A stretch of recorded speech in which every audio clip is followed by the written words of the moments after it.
पंढरीशी जारे, पंढरीशी जारे आल्यानो संसारा,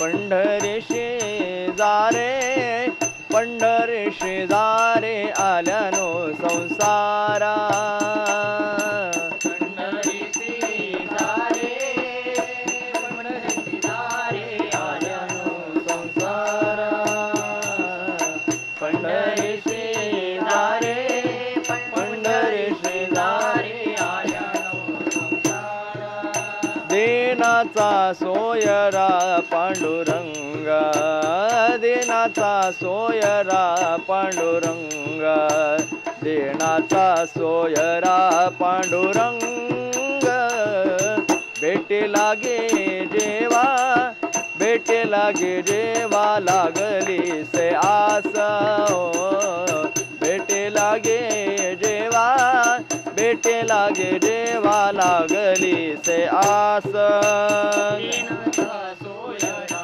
पांडुरंग, दीनाचा सोयरा पांडुरंग, दीनाचा सोयरा पांडुरंग। पुंडलिक वरदे हरि विठ्ठल श्री ज्ञानदेव तुकाराम। नमस्ते, मैं डॉक्टर श्रुति चौधरी। मुझे 30 इयर्स का टीचिंग एक्सपीरियंस है और मेरी अलग पहचान ये है कि मैं श्री संत तुकाराम महाराज की 10वीं पीढ़ी की रिप्रेजेंटेटिव हूँ, डिसेंडेंट हूँ। आज मैं आपके साथ वारी के बारे में बात करने वाली हूँ। हम वारी का जब विचार करते हैं, उसके बारे में सोचते हैं, तो आपको 10 अब we have to go back to 12th century, 12वीं सदी में आपको जाना पड़ेगा, क्योंकि वहाँ से वारकरी संप्रदाय की, भक्ति संप्रदाय की शुरुआत हुई है। वहाँ संत ज्ञानेश्वर ने ये जो शुरुआत की, संत तुकाराम की शिष्या बहनाबाई, उन्होंने अपने अभंग में ये जो परंपरा है वो उद्धृत की है। तो संत ज्ञानेश्वर ये जो परंपरा है, भक्ति परंपरा है, वारकरी संप्रदाय की परंपरा है, उसके पायोनियर है। वहाँ से पंढरी की वारी शुरू थी। संत ज्ञानेश्वर के साथ संत नामदेव ये सब वारी के लिए जाते थे। उसी समय संत तुकाराम महाराज के जो मूल पुरुष थे, विश्वंभर बुआ, वो भी संत थे और वो भी वारी करते थे। वो सब लोग संत ज्ञानेश्वर और बाकी उनके जो भाई थे, संत मुक्ताबाई थे, सोपानदेव, निवृत्तिनाथ, ये सब लोग पंढरपुर जाते थे। पंढरपुर की 3 यात्राएं मायने रखती है। 3 यात्राएं जो माघ शुद्ध एकादशी होती है, वो कार्तिक शुद्ध एकादशी और आषाढ़ शुद्ध एकादशी। इन वारियों के लिए महाराष्ट्र के कोने कोने से बहुत सारे भक्तगण इकट्ठे होते हैं पंढरपुर में, और पर्टिकुलरली आषाढ़ी वारी के लिए सब भक्तगण, सब वारकरी देहू में और आळंदी में इकट्ठे होते हैं। तो ये परंपरा बहुत पुरानी है। पहले ये वारी थी, लेकिन उस वारी को पालखी का स्वरूप मिला। वो कैसे मिला? तो तुकाराम महाराज वो वारी करते थे, क्योंकि उनके घराने में जो वारकरी घराना था, उनके पूर्वज जो थे विश्वंभर बुआ, वो वारकरी थे, वो पंढरपुर की वारी करते थे। तो वो जो धरोहर थी विश्वंभर बुआ से तुकाराम महाराज तक, वो कंटिन्यूअसली अव्याहत चल रही थी।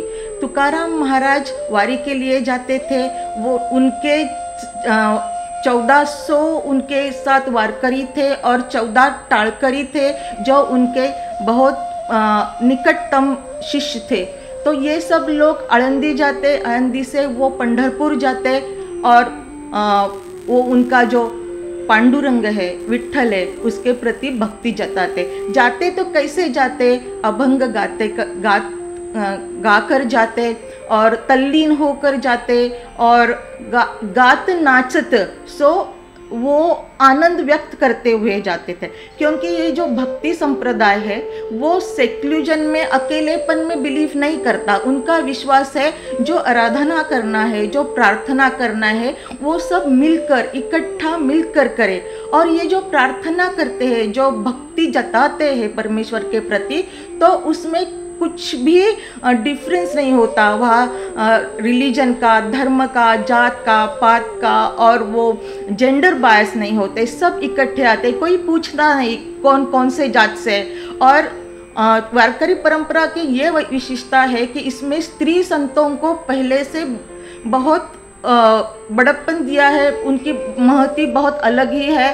स्त्री संत जहाँ हम मुक्ताबाई, संत मुक्ताबाई का नाम लेते हैं, जनाबाई है और कान्होपात्रा है और मुक्ताबाई है और तुकाराम महाराज की शिष्या बहनाबाई है, तो ये भी परंपरा बहुत महत्वपूर्ण परंपरा है। तो ये सब इकट्ठे पंढरपुर जाते। लेकिन बाद में क्या हुआ, तुकाराम महाराज के प्रयाण के बाद सब लोग जो थे, उनके शिष्यगण थे, वो बहुत मायूस हो गए। उन्हें वो तुकाराम महाराज की जो कमी थी उनके साथ, वो बर्दाश्त नहीं कर सके। और उस समय तुकाराम महाराज के जो छोटे चिरंजीव थे, नारायण महाराज, उन्होंने सोचा कि नहीं, हम इन लोगों को भी साथ लेके जाएंगे।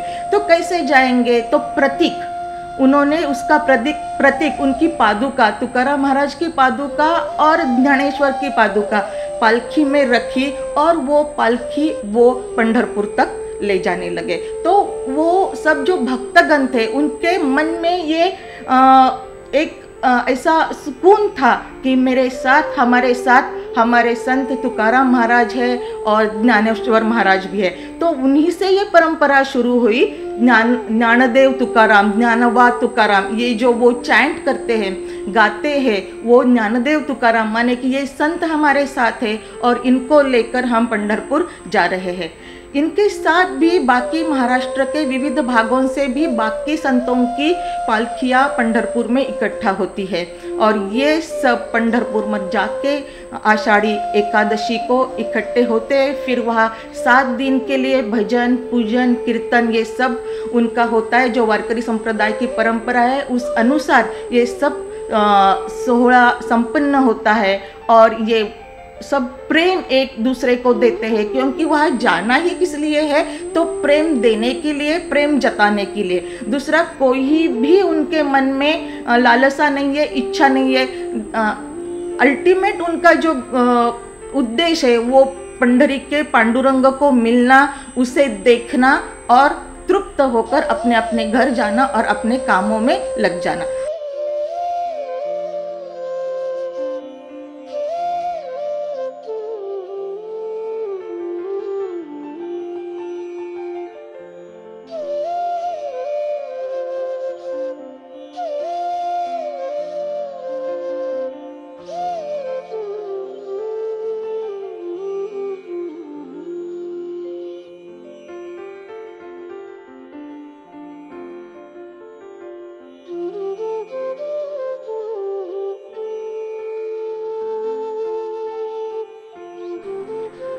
महाराष्ट्र में जो वारी की परंपरा है वो 700-800 साल पुरानी है और यहाँ आलंदी से, देहू से या और जहाँ जहाँ से संतों का जगह है वहीं से वो लोग पूरे पैदल जाते हैं और उसमें यंग लोग हैं, बूढ़े लोग हैं, ये सब लोग पंढरपुर में जाके अपनी श्रद्धा, अपना भाव, अपनी भक्ति वो विट्ठल जी या पांडुरंग के प्रति अर्पित करते हैं। अभी आज के ज़माने में हम अगर देखते हैं कि इतना बड़ा माहौल, लाखों लोग यहाँ जाते हैं और बहुत डिसिप्लिन के साथ जाते हैं। हर एक की दिंडी होती है, वो दिंडी का अच्छा एक ऑर्गेनाइजेशन होता है और मुझे तो लगता है कि एक मैनेजमेंट का एक बहुत बेहतरीन ये एग्जाम्पल है कि जिसमें इतने लाखों लोग, किसी का इनविटेशन नहीं है, कोई बाकी दूसरी चीज़ नहीं है, कोई बड़ा लीडर नहीं है, फिर भी अपने अपने तरीके से, अपने अपने गांव से बहुत ही डिसिप्लिन से वहाँ जाते हैं और कोई दूजा भाव किसी में नहीं होता है। और पूरे उम्र के लोग यहाँ आते हैं, बच्चे हैं वहाँ, यंग लोग हैं और बूढ़े लोग भी हैं। वो सालों से वहाँ जाते हैं। ऐसा नहीं कि एक साल जाए दूसरे साल नहीं है, हर साल जाने वाले लोग हैं, अपने पूरे आयु में जाने वाले लोग हैं। 50-50 साल वारी करने वाले लोग आपको वहाँ दिखाई देंगे। आज के ज़माने हम देखते हैं तो यंगस्टर्स को भी वो वारी का बहुत बड़ा अट्रैक्शन है, चाहे वो फिजिकल फिटनेस हो, चाहे वो उनका एक स्पिरिचुअल अंडरस्टैंडिंग हो, और सबसे ज़्यादा बेहतरीन बात है जो इक्वालिटी का जो प्रिंसिपल है, समानता का जो भाव है, वो संतों के प्रति रहता है। और पूरे संतों ने हमें यही विचार दिया है कि हमारे समाज में समता होनी चाहिए। लोकशाही की जो परंपरा है वो भी वहाँ रिफ्लेक्ट होती है, और अपना काम धाम जो पूरे साल में करते हैं, खेती करते हैं, कष्ट उठाते हैं, मगर ये 20-21 दिन उन्हें दूसरा कोई पता नहीं होता। उनका एक ही विचार रहता है कि मैं मेरे पंढरपुर में जाऊंगा और मेरे पांडुरंग का दर्शन ले लूंगा। ये भाव लेके वो वहाँ जाते हैं तो पूरा तल्लीन हो जाते हैं। पैदल जाना, मृदंग है, ताल है, गाना है, संतों के अभंग है, उसमें से जो सीख हमें मिलती है, वो सीख से हमारे समाज में एकता एक बढ़ती है, समानता बढ़ती है। आज के ज़माने में जो हम देखते हैं कि समाज में वितुष्ट आने वाली काफ़ी चीज़ें जब आती है, तो ये जो माहौल है वहीं से हमें प्रेरणा मिलती है कि हम एक दूसरे से अच्छी तरह से रह सकते हैं। और पांडुरंग, ये विट्ठल ऐसा प्रतीक हो सकता है कि उसकी आशा में, उसके भक्ति में हम ये पूरा सब हमारा निजी धर्म, हमारे विचार छोड़ के एक ही भाव से, भक्ति भाव से वहाँ हम जाते हैं। संतों की पादुका साथ लिए भक्तिभाव से चलते हुए वारकरियों के मन में एक ही विचार होता है कि आषाढ़ी एकादशी के दिन वो पंढरपुर में अपने विट्ठल को देख पाएंगे और उसके दर्शन कर पाएंगे। यह उम्मीद इतनी बलशाली होती है कि वारकरियों के लिए बाकी सब कुछ अर्थहीन हो जाता है। चाहे बारिश हो, आंधी हो या तूफान हो, उनका मार्ग कोई नहीं रोक सकता। चाहे शरीर अस्वस्थ हो जाए, पैरों में छाले पड़ जाएं, पर यात्री चलते ही रहते हैं, क्योंकि उन्हें चलाने वाली शक्ति कोई और है। विट्ठल की कृपा हो तो क्या नहीं हो सकता। संतों का आशीर्वाद और विट्ठल को मिलने और उसे देखने की इच्छा बाकी सब कुछ भुला देती है। विट्ठल की छवि मन में ऐसे बसती है कि हमें मतवारा बना देती है, और अपनी सुध बुध खोकर हम हर जगह उसी को देखते हैं। इतनी श्रद्धा, इतना विश्वास शायद हम कहीं और नहीं देख सकते। समर्पण और विश्वास का दूसरा नाम ही तो है वारी।